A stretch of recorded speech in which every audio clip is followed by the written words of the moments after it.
de sa fille, car c'était quand même un moment très fort, très poignant de les entendre l'une et l'autre tout à l'heure. Car d'abord aujourd'hui, évidemment, nous sommes là pour non seulement leur rendre hommage, mais les rendre auprès de chacun d'entre nous proches, accessibles, que leur mémoire soit toujours vivante, que nous n'oublions pas ce qui s'est passé, cet assassinat barbare, il y a 4 ans, le 2 novembre 2013, près de Kidal. Que nous n'oublions pas. Il portait un beau combat, celui de la liberté de l'information, de l'accès à l'information, de l'accès au terrain de guerre, au terrain de conflit. Et ce combat-là, il faut continuer à le mener, ici et ailleurs. Il en va de l'état de droit, il en va aussi de la capacité des citoyens à s'informer de manière objective et à participer à la prise de décision.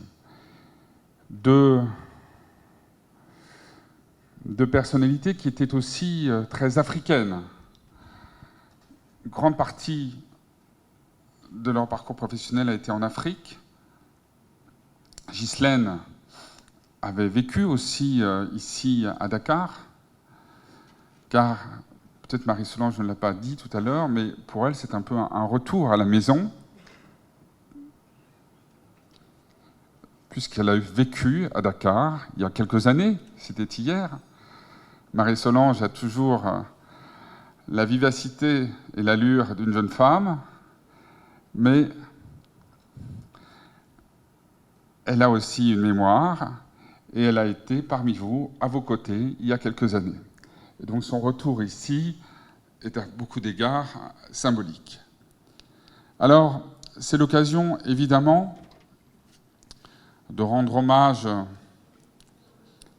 à Marie-Christine Saragosse et à l'ensemble de l'équipe, je dirais, de RFI, de France 24, d'avoir eu cette très belle idée, cette bourse, et au-delà de la bourse, la formation, et donc faire vivre cette idée d'un journalisme objectif, d'un journalisme de qualité, d'un journalisme de terrain.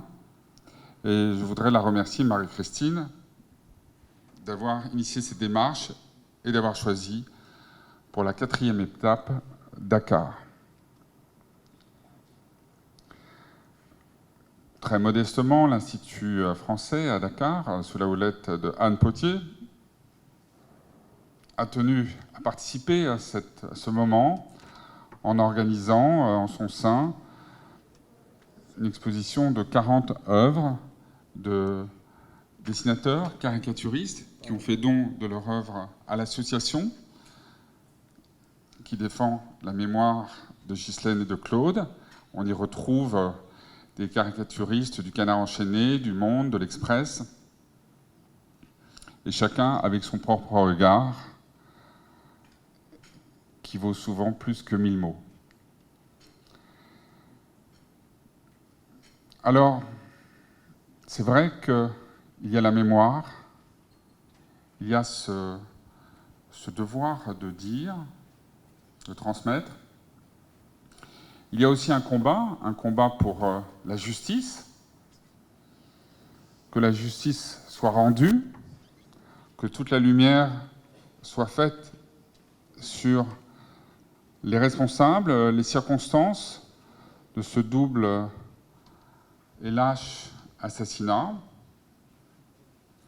Je sais que mon ami Philippe Etienne, le conseiller diplomatique du président de la République, Emmanuel Macron, a assuré aux membres de l'association qu'il a reçue début septembre que tout serait fait pour que justice soit rendue. Ce serait ajouter scandale au scandale qu'il y ait une forme d'impunité. Et donc, La justice doit être faite. Et je suis très heureux que les Nations Unies aient choisi précisément aujourd'hui, ce 2 novembre, de faire de cette journée une journée contre l'impunité des crimes commis contre les journalistes. Voilà une très belle initiative. Alors, l'ambassadrice du Mali est avec nous, et donc je voudrais en profiter pour témoigner des souffrances du peuple malien face à l'épreuve du terrorisme, face à l'épreuve du djihadisme,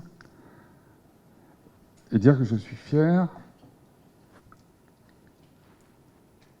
que les soldats français et les soldats sénégalais puissent participer au quotidien, ensemble, dans ce combat, qui est un noble combat, un combat pour les droits de l'homme, un combat aussi pour la stabilité, et j'allais dire pour la survie du Mali. C'est un combat qui est un combat digne, c'est un combat qui doit se juger sur la durée,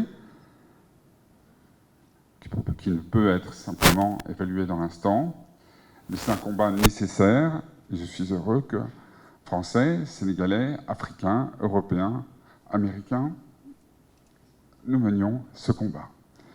Mais ce combat n'est pas simplement un combat qui doit être mené avec les armes, il doit être mené avec les micros, c'est votre travail journaliste, d'information, et j'allais dire aussi, il doit être mené avec les craies.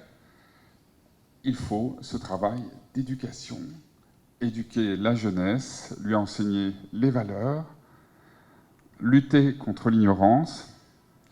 C'est, à mon avis, sur la longue durée, la meilleure recette pour combattre les assassins de Ghislaine et de Claude.